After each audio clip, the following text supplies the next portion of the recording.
everyone, it's Jenny from Homestead Corner, and today I thought we'd talk a little bit about current shortages and things to come.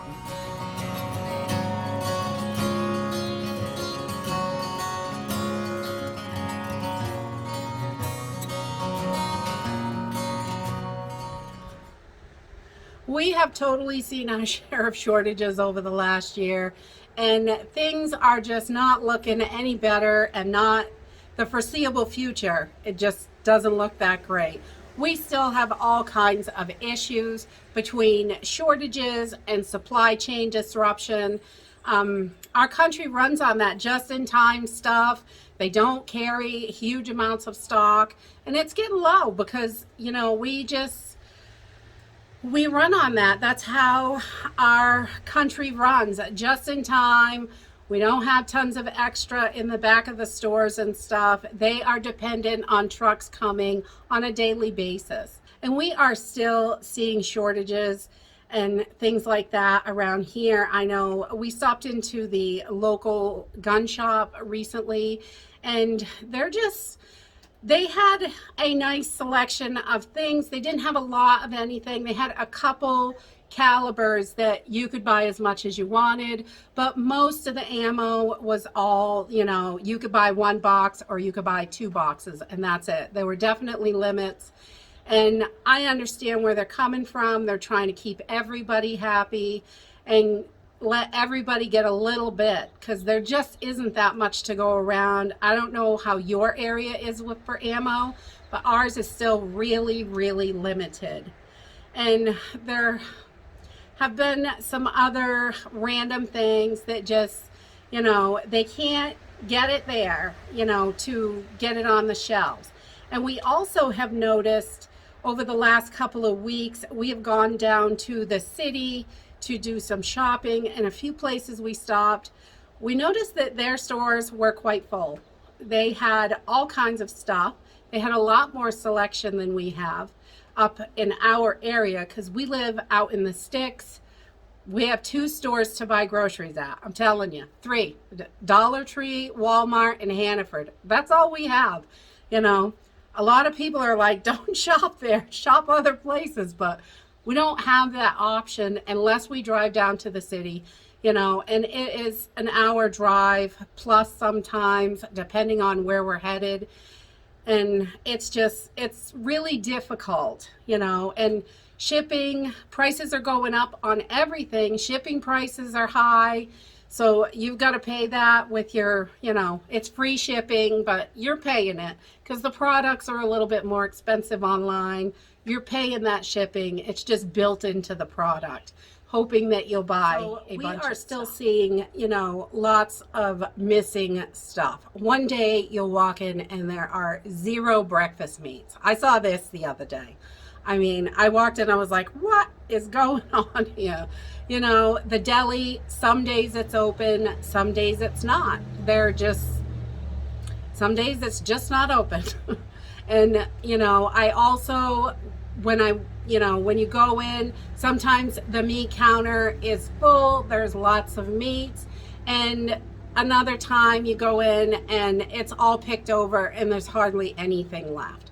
There are 0 beets in our area, canned beets. Our store, I haven't seen them in our stores for months and months.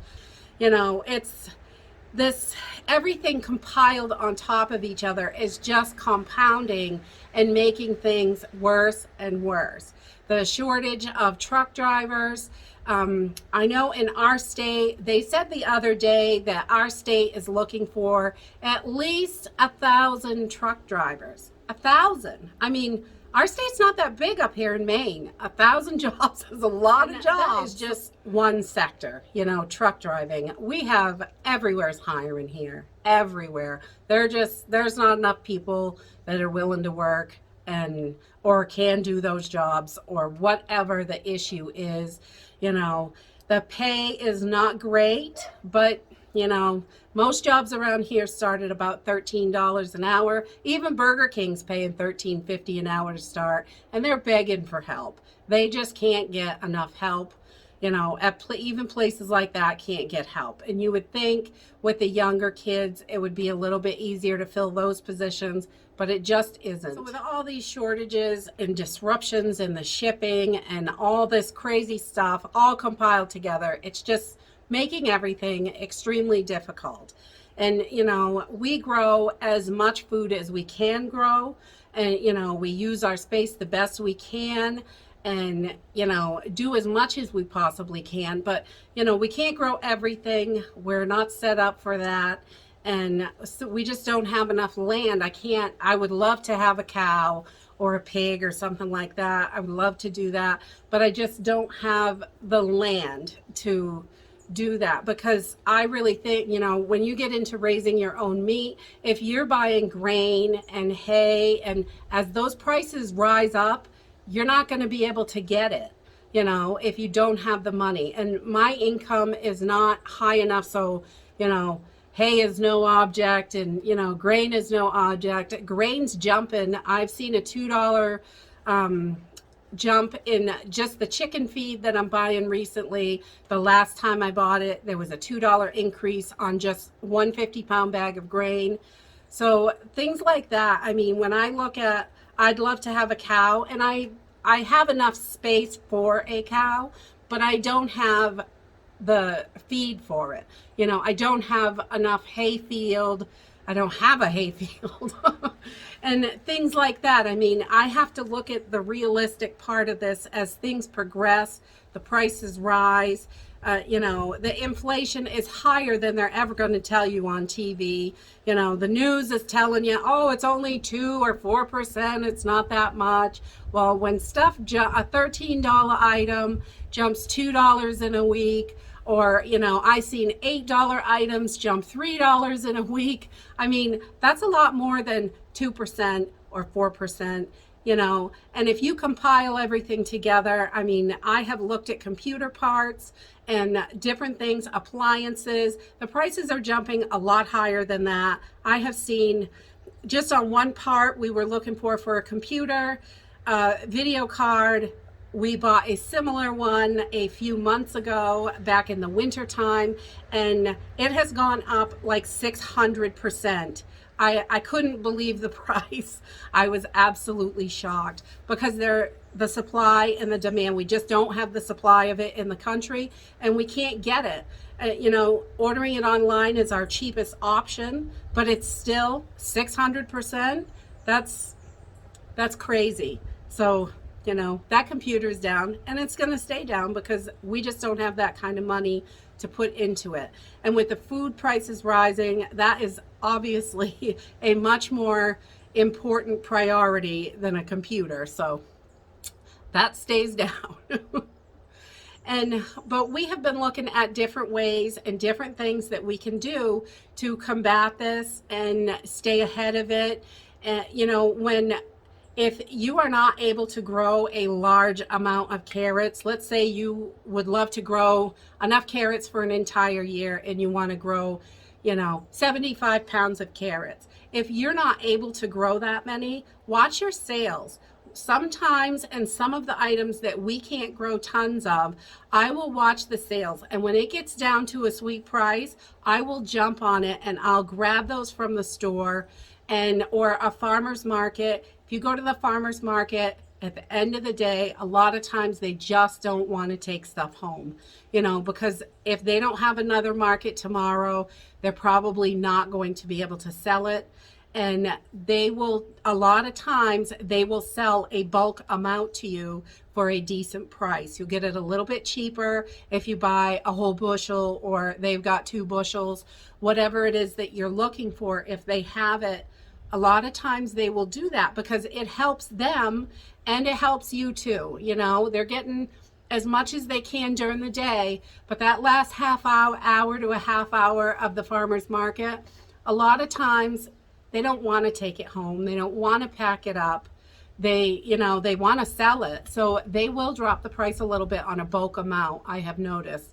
So that's another way to go. If you have a local farmer's market, we love to go to the farmer's market and stuff. It's great because they have, you know, local produce that's usually grown a lot better practices than what you're going to get at the grocery store. Although we have a halfway decent organic selection at our grocery stores, it's not huge, but you know, it is what it is. It's as much as there is in our area to get it here.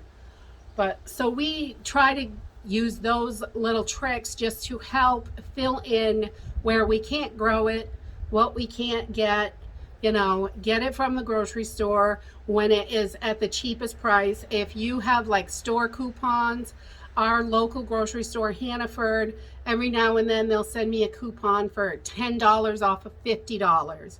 So, and it's good for, you know, 17 days or something random like that. So I just watch this sale and try to hit what I can get a good deal on, and then slap that coupon on top, and it really helps out in the long run.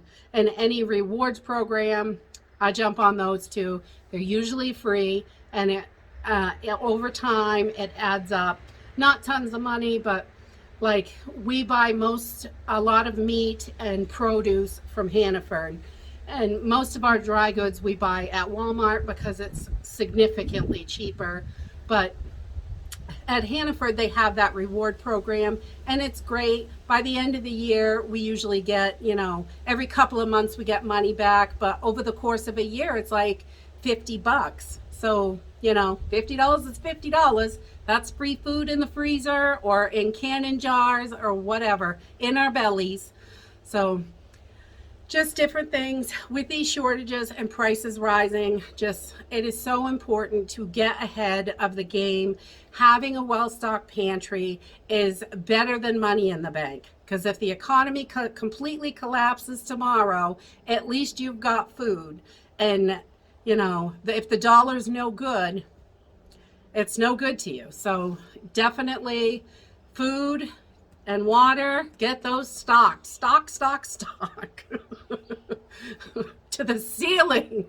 Those are definitely the most important things. You know, if you can get your hands on ammo, because you need to protect your preps. I really truly believe that. If you are not able to protect them, you're just saving up food for somebody else that's stronger and prepared to take it from you.